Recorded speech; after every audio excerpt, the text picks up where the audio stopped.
on Channel News Asia.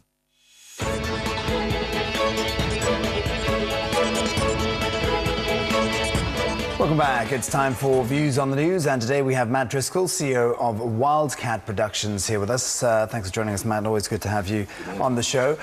We're starting with Japanese sanctions against Russia because of its involvement in the Ukraine conflict. Singapore's Today newspaper reports Tokyo has also formally protested against the visit to a contested island by an aide to Russian President Vladimir Putin.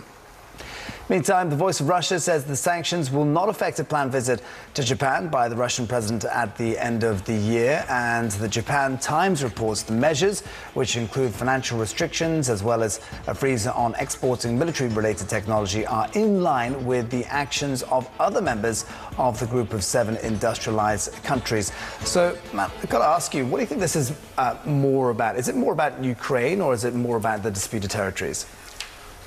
Honestly, I mean, it's hard for me to say if it's one or the other, because to me it seems like sort of half measures that Japan is taking. It's very sort of weak. I mean, they're imposing sanctions against a few banks that they can't issue securities in Japan. I don't know that that's such a big market for these Russian banks to issue securities there. Why take the measures then, maybe it is. if they're half measures? Well, it seems like they have to be seen to be doing something. They've got to be seen to be doing something, but in all of these things, it's a delicate balance, because if you recall your history lesson, and I like coming on here because it gives me a chance to read my history, but if you remember World War II, or leading up to Japan and the United States going to battle, part of the problem was the United States cut off exports to Japan. And Japan needs energy. So Japan is caught in a bind here, because since the Fukushima disaster, their energy bill has gone through the roof. They've got to buy more natural gas. They've got to buy more oil. They've got no nuclear plants online at the moment. So Japan is in a tough spot because it's got to have access to Russian energy.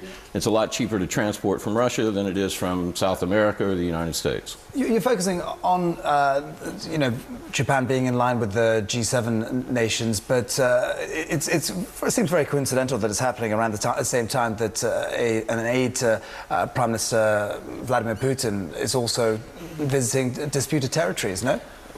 Yeah, I mean, the timing is kind of strange to me. I don't, they've said, okay, we're going to impose sanctions, and oh, hey, welcome to Japan, welcome to Tokyo. So again, they have to be seen to be doing something, but they don't want to go so far that they get cut off from Russian energy. And the world runs on energy. And imagine, I mean, and the G7 even have, the United States, Europe, they've taken sanctions against Russia as well. But again, I would argue that the sanctions that they have put into place are sort of half measures, because imagine what would happen if this January, if Russia said, okay, fine, you want to sanction us? We're going to turn off the natural gas going to Europe. Paris and Berlin get pretty darn cold in the middle of winter. And so they can only do so much.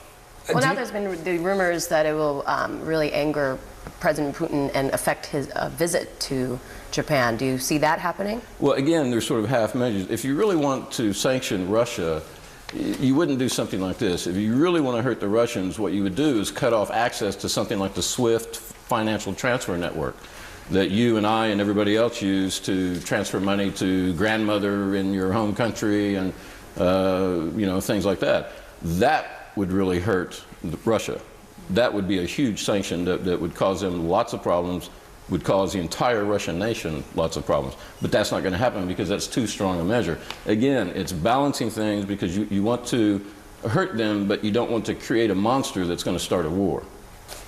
Yeah, and apparently Japan's Prime Minister Shinzo Abe reportedly dropped plans to host the visit by President Putin, but then it's been retracted, and the Cabinet Secretary Yoshihide Suga has come out to say, no, that meeting is going to go ahead. So just sort of enforcing your point about the half measure. I think so. Okay, well, let's turn now to a next story from the New York Times. For On a Shoestring, India sends orbiter to Mars. And the Mars orbiter mission cost $74 million, less than the Hollywood space film Gravity, with some calling it a marketing opportunity for low-cost technological know-how for India, while some critics ask why spend millions on space missions when India has millions starving with no access to clean water. I guess this is perhaps more aspirational of this project or for India. I love this story. I think, and India is one of my favorite countries. I've said that before when I've been on the show. I've been there many, many times, and I love the country. I love the people, and I think this is a great achievement for India, especially when you consider the United States and Russia and China. You know, the United States, especially, it can't build a hot dog stand for $74 million. I mean, seriously. Once you add in all the regulations and everything. And yeah, I think, and that's exactly the point I was thinking about this morning when I was looking at the topics that we were going to talk about.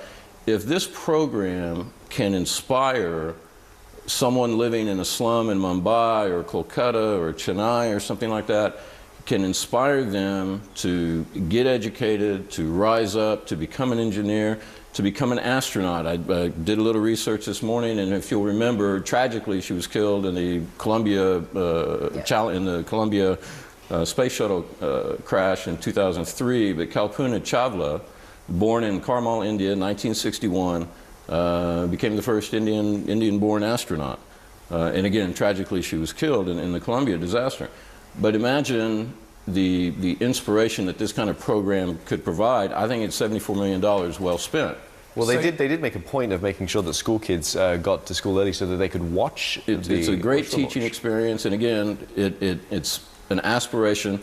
And think about this too. I mean, if you read the story, out of 50 some odd missions, I don't know how many it was, 51 attempts, only 21 have succeeded, and none on the country's first try.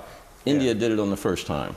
And it's so much less. Well, certainly it makes the case for, well, the article goes into India's technological isolation, how a lot of its government policies of restricting foreign investments, how its infamous bureaucracy and corruption prevents people from really investing technologically in India. But they've been able to pull their bootstraps, as we like to say, and succeed on their own despite this isolation. Does that make a case for something like that, despite all the India has done a great job because they have, because you remember when the nuclear tests happened, they were cut off from technological transfers, and they've had to go it alone, and I think they've done a great job. Their technology, their engineering know-how. You've got some of the world's biggest companies operating in Bangalore and Hyderabad and all these other places. So, there are a lot of intelligent, smart people, and the space program is just one aspect of it. Yes, with $74 million, you could have provided clean water to someone. You could have dug tube wells. When I used to work for an NGO, that was part of what I was doing was, poverty alleviation and tube well development in South Asia. I think it was the first book I ever edited, and it was a real page turner. Well, this sort of sets the bar, though, doesn't it? Or lowers the bar for costs, I guess, if you want to put it that way, because now other countries are going to have to look at this model and see what they've achieved. Well, keep in mind, the satellite that they put in orbit, it weighed 33 pounds, and it's monitoring methane gas and, a few other things. So this was not a complicated mission. It's not like the Mars rover that NASA put up that's, roving the planet, taking soil samples and things like that. So, the payload was a lot different. But I think, trying to inject any satellite into orbit in Mars is not something I want to try. I've got to challenge you further on this question about whether or not the money should be spent on poverty programs or to, as you say, inspire people. I mean, it's a valid point you make, but I mean, $74 million, we're not just talking about a few wells. I mean, what about creating jobs and opportunity for people? Because that is no small sum of money. Absolutely, I think it's a valid point. I think it's a very valid point.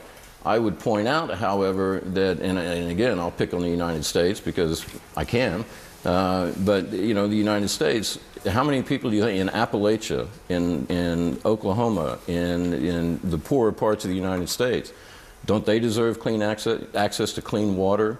Don't they deserve school food programs that will allow their children not to starve during the day? You've got poverty in the United States. It actually has been on the rise in the last few years. And yet the United States spends more on defense. They spend more on tanks. President Eisenhower made this point a long time ago when he warned about the military-industrial complex and how the United States needs to guard against that. And what he did, he said, every battleship that we buy costs us 300 hospitals that we could build. Every aircraft carrier, every tank is a school food program that would feed 1 million children.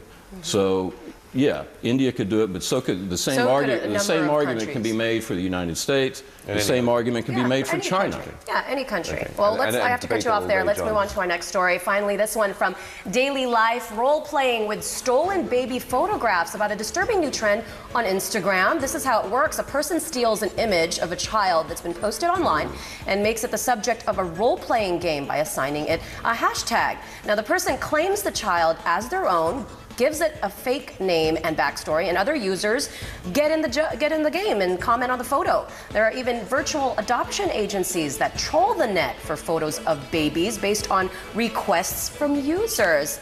Really appalling, considering how, I mean, I have children, you have a child as well, Matt. Considering how much of our photos we share on Instagram and these other photo sharing sites. What do you make of this? I want to go back and talk about India. No, It changes the way you think, doesn't it? Yeah, well, actually it does. This is just too weird for me. I mean, this is really one of the strangest things that I've run across ever, and it's, to me, it's a bit sick, and you know, and again, it did make me rethink, and I wrote that down right here. It certainly made me rethink things. You know, because this kind of thing is going on, and the world is full of strange, weird, dangerous people, and this story just, you know. Yeah. Well, the argument is that, you know, the role-playing aspect isn't intentionally doing any harm. It's a tween. I was reading a study that most of these people were tweens that were pretending to, you know, be moms. They wanted to, you know, have a baby and then talk about how to take care of a baby. Go buy them a Cabbage Patch doll and you know, or something like that. You want, but this is just. I kind of put this on the same level. You remember a long time ago when we had this Japan talking about outlawing pornography, and they said, oh, but certain cartoon things, and that's okay and all that. I kind of put this on the same level. This is just too weird. And any time when you're dealing with children who cannot protect themselves, you're on dangerous ground. And something like this just, to me, it just crosses a line that's just a little too weird. And do you think Instagram should be policing this? I'm not, yeah.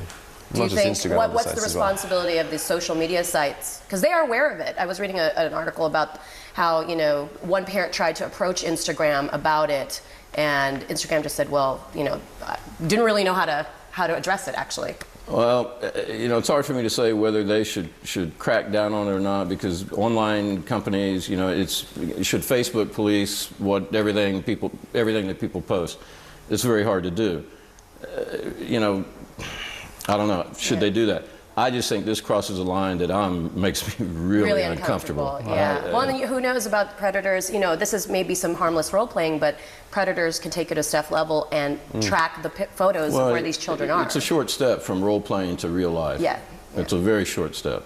Well, I think we all agree that there are some disturbing people engaging in these activities in the world. But anyway, that is all we've got time for this morning. Thanks very much for that, Matt. Matt Driskill there, from CEO of Wildcat Productions, on Views on the News. It is time for a breather. We're coming up on First Look Asia.